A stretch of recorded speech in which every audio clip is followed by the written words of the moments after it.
Neste momento, Deus, através desta emissora, leva até você mais um programa de fé, com mensagens, hinos e orações a seu favor.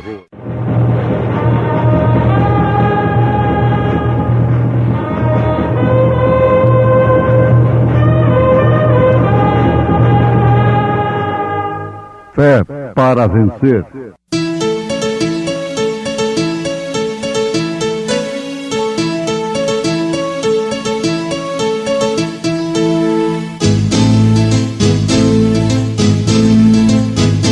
Mensageiro, Deus enviou seu profeta, seu profeta é. Este som de alarido retumbando está, retumbando está. E as águias de Deus, e as águias de Deus, já voando estão, já voando estão. William Branham foi seu nome e Deus foi com ele, e Deus foi com ele. E a coluna de fogo sempre lhe seguiu, sempre lhe seguiu. a palavra ele pregou, a palavra ele pregou, com fidelidade. Não quero, porém, irmãos, que sejais ignorantes acerca dos que já dormem, para que não vos entristeçais como os demais que não têm esperança. Porque se cremos que Jesus morreu e ressuscitou, assim também os que em Jesus dormem, Deus os tornará a trazer com ele.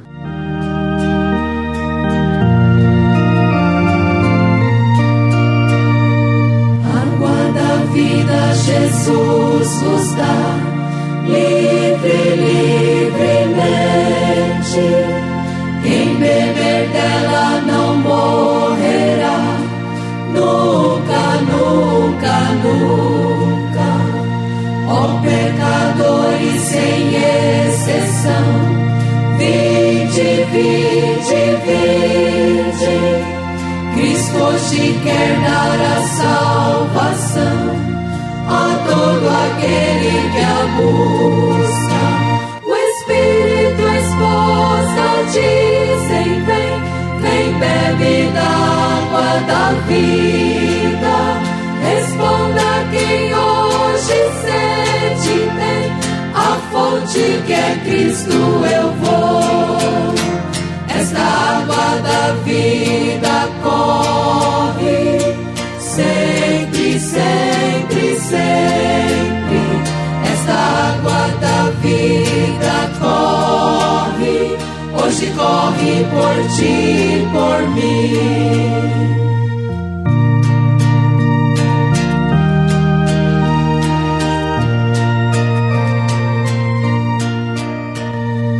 Cristo prepara a mansão nos céus, livre, livremente,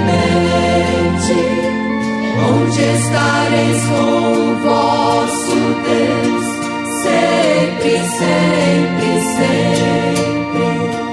Lá não há morte, pecado ou dor, nunca, nunca, nunca, pois as riquezas do seu amor Cristo promete aos que o seguem.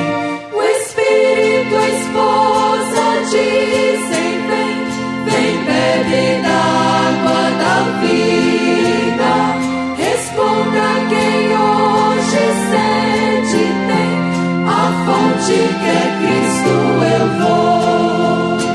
Esta água da vida corre sempre, sempre, sempre. Essa água da vida corre, hoje corre por ti, por mim.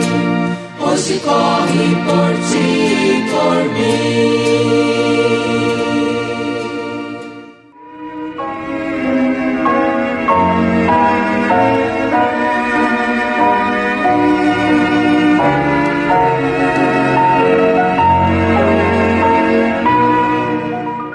Ouvintes, toda pregação do Evangelho tem que ter sustentação na Bíblia Sagrada, porquanto ela é, sem dúvida alguma, incontestavelmente a palavra de Deus, o fundamento da fé dos verdadeiros cristãos.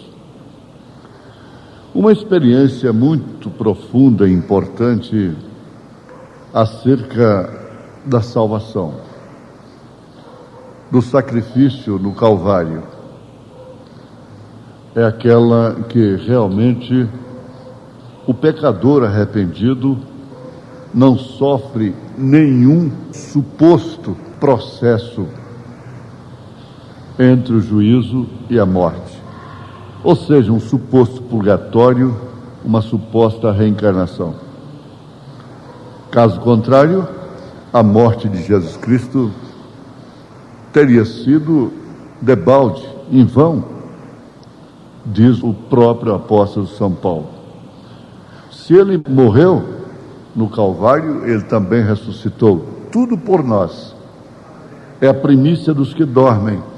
E ele acaba de afirmar, na sua primeira carta aos Tessalonicenses, capítulo 4, verso 13 e 14, que não queria, como pastor, apóstolo, profeta, autoridade da igreja gentia, ele disse: não quero, porém, irmãos, que sejais ignorantes acerca dos que já dormem, para que não vos entristeçais como os demais que não têm esperança. Porque se cremos que Jesus morreu e ressuscitou, assim também aos que em Jesus dormem, Deus os tornará a trazer com ele. Essa é a justificação da nossa fé. Leia na Bíblia Sagrada o capítulo 15 da primeira carta aos Coríntios. Ali nós temos a justificação da nossa fé, que é a ressurreição de Jesus Cristo, e por fim, de todos aqueles que realmente têm crido nele, através do único processo de salvação, que é o Calvário. Por falar em Calvário, me dei com uma experiência do profeta desta era, na mensagem cujo título é Ide e dizei aos meus discípulos, mensagem pregada pelo profeta de Deus para esta era, William Marion Branham. Ele conta uma experiência que ele teve lá em Illinois, nos Estados Unidos. Vou ler na íntegra. Ele disse: eu passei por um museu em Illinois, há algum tempo atrás. Eu vi um idoso homem de cor, com uma faixa de cabelo branco ao redor de sua cabeça, andando por ali, olhando. Após algum tempo ele parou e as lágrimas corriam pelo seu rosto. Ele se afastou e começou a fazer uma oração. Eu observei por alguns minutos. Eu estava andando ao redor também. Então eu me aproximei e disse: tio, qual é o problema? Eu notei que o senhor está orando. Ele disse: veja, colocado ali. Bem, eu olhei e a única coisa que eu pude ver foi um vestuário. Eu disse para ele: a única coisa que vejo é um vestuário. Então, aquele vestuário para aquele homem de cor, aquele senhor de idade, tinha um significado muito profundo, muito valioso. Então, o que disse o senhor de cor? Ele disse: debaixo de meu casaco há uma cicatriz de um cinto de escravatura. Isto quer dizer, ele havia sido escravo. E disse: e este é o sangue de Abraham Lincoln, neste vestuário, aí nesta vitrine. Ele disse: foi necessário o sangue de Abraham Lincoln para tirar aquele cinto de escravatura de mim. O profeta disse: eu pensei, Se isto emocionou um homem de cor por causa do sangue de Abraham Lincoln, porque tirou o cinto de escravatura dele, o que deveria o sangue de Jesus Cristo significar para o crente quando relembramos o Calvário e vemos ali que ele tirou o cinto de escravatura do pecado de nossos corações e nos libertou? Como isso deveria realmente significar tanto para nós, mais do que o sangue de Abraham Lincoln significou para aquele velho, antigo escravo. Mas vamos transmitir, passar para os nossos ouvintes, uma das razões, ou algumas razões, através das quais o crente não deve se entristecer em relação à morte, em relação àqueles que partem no Senhor.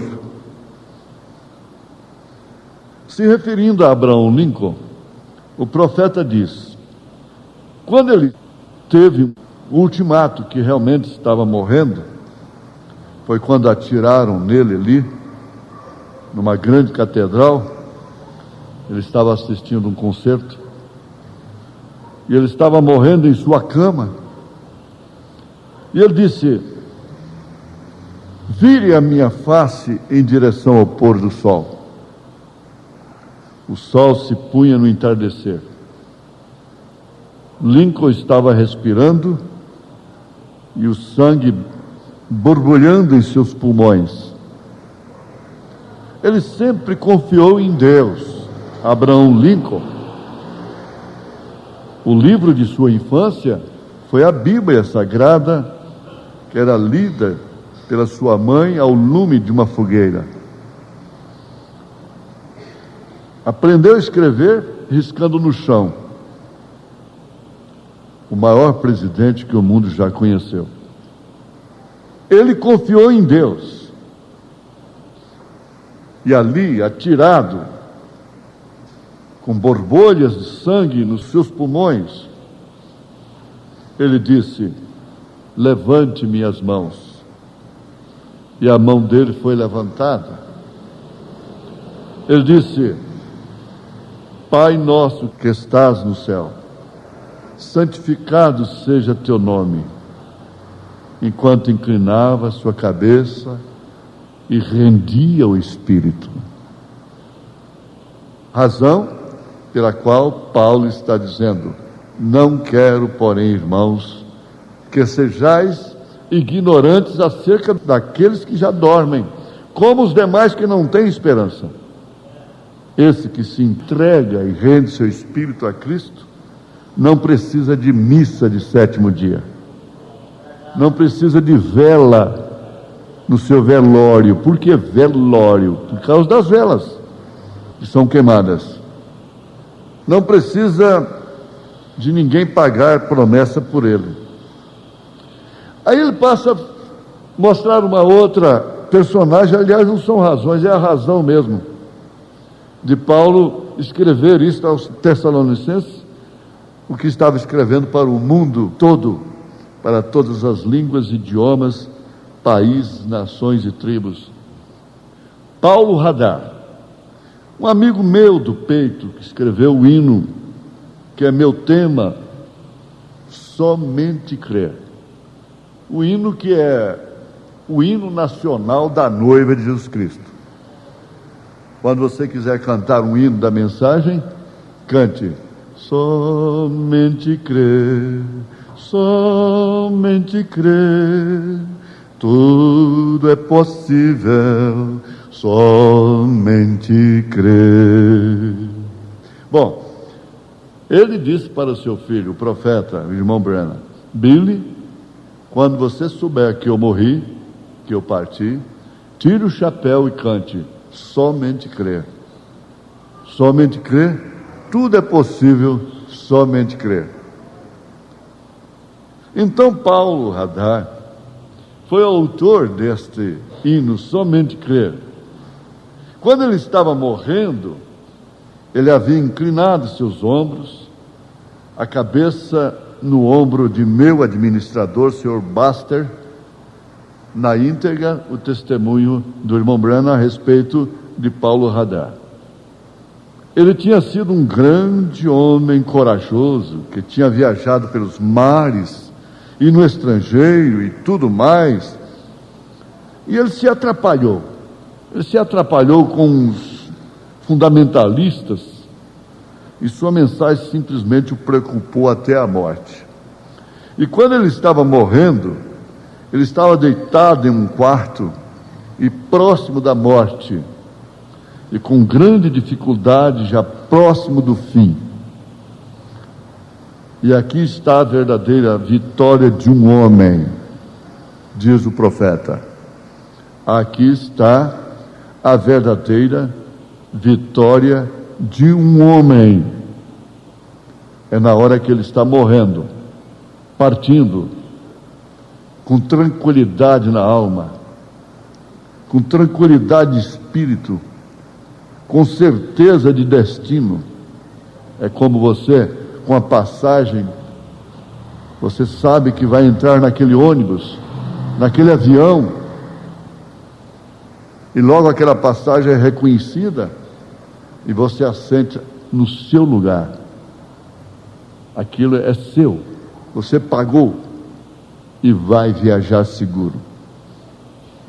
Paulo foi, como muitos de vocês sabem, um grande brincalhão, gostava de brincar. Eles tinham um quarteto do pequeno Instituto Bíblico Moody, muito conhecido nos Estados Unidos, Instituto Bíblico Moody. E haviam puxado todas as cortinas ao redor das janelas quando ele estava para partir. Ele levantou, olhou, ele balançou sua cabeça e disse: ei, quem está para morrer? Vocês ou eu? Disse: levantem estas cortinas e me cantem uns bons hinos evangélicos alegres de ressurreição. São Paulo: não quero, porém, irmãos, que sejais ignorantes acerca dos que já dormem, como os demais que não têm esperança.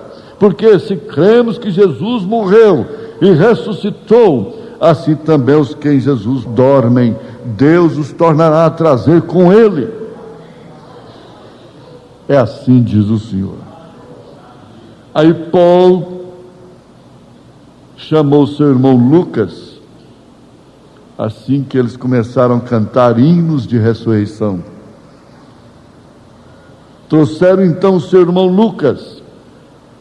Lucas saía com ele como meu filho sai comigo. E assim por diante.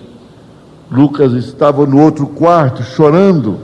Lucas entrou, um grande homem de ombros largos, provavelmente assim, muito conhecido naquela região dos Estados Unidos. Ele e Ma Sunday, e todos eles estavam ali. Quando Paulo virou, ele tomou a mão de seu irmão Lucas e disse: Lucas, nós passamos por muitas coisas juntos, mas pense nisto, daqui a 5 minutos eu estarei na presença de Jesus Cristo, vestido com sua justiça. Não quero, porém, irmãos, que sejais ignorantes acerca dos que já dormem, como os demais que não têm esperança. Aí começou o hino.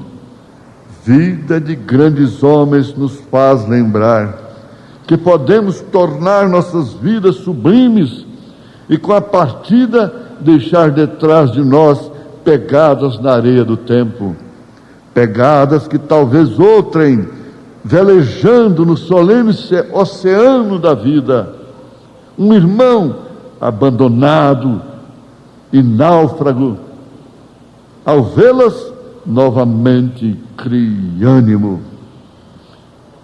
Eu penso no Salmo da Vida, o grande poeta inglês Longfellow, Quando ele escreveu: eu estive em uma sepultura há poucos meses atrás, eu pensei em sua grande poesia, que ele deu ao mundo, aquele salmo da vida, foi um de meus favoritos. A morte foi sempre um temor. O homem a temeu desde lá no princípio, bem atrás, desde o jardim do Éden, o homem temeu a morte. Eu penso no grande profeta Jó, quando ele se assentou lá aquela vez, e ele sabia que estava partindo. Ele falou do grande sermão ali que temos em Jó, capítulo 14. Como ele observou as flores, como elas morriam e ressuscitavam outra vez. Como ele observou as árvores, se elas caem, são arrancadas, o vento as arranca, na morte ainda vivem novamente. Ele disse: através de umas gotas de água, sim, ele disse, ela vive novamente. E porque ele vive, eu também posso dizer, eu viverei. Ele é a justificação da minha fé. Ele é a justificação da nossa fé.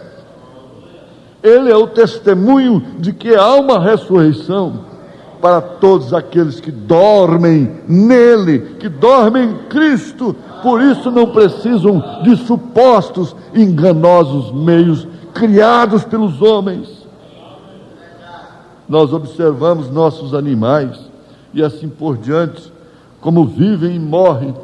Tudo tem um ser movente. Quando morre, nunca mais vive. Mas com o homem não é assim. Então Jó quis saber como foi que Deus podia pegar uma flor e fazê-la viver novamente. E no entanto ele não podia viver novamente como matéria.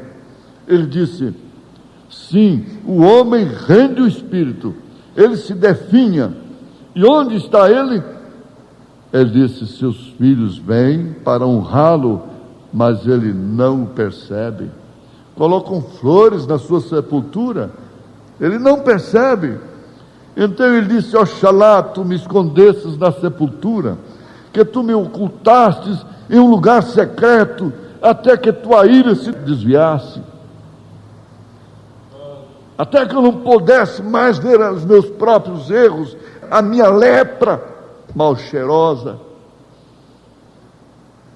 Tu me puseste um limite e ligação, e não posso exceder.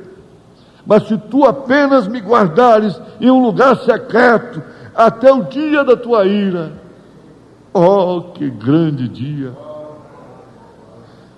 Jó, mais tarde, ficou sabendo, quando Jesus morreu, ele ficou entendendo melhor o que significou aquilo que ele declarou: eu sei que o meu Redentor vive, e que um dia ele me chamará, e eu lhe responderei. Não quero, porém, irmãos, que sejais ignorantes acerca dos que já dormem, como os demais que não têm esperança. Você quer bênção maior do que esta? Eu fui abençoado, você foi abençoado, nós fomos abençoados pela ressurreição de Jesus Cristo. Amém.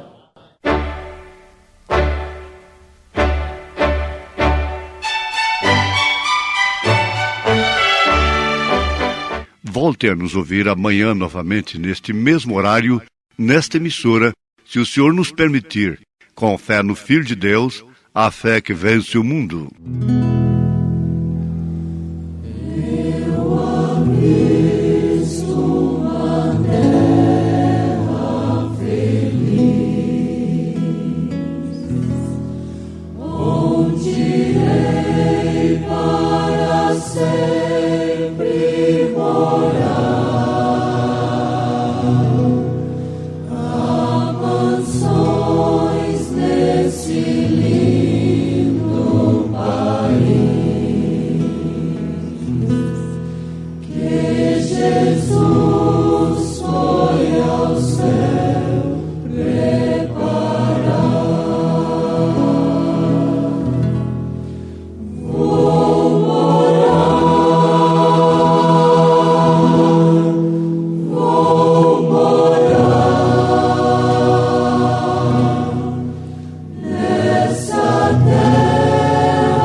tudo entrego a ti.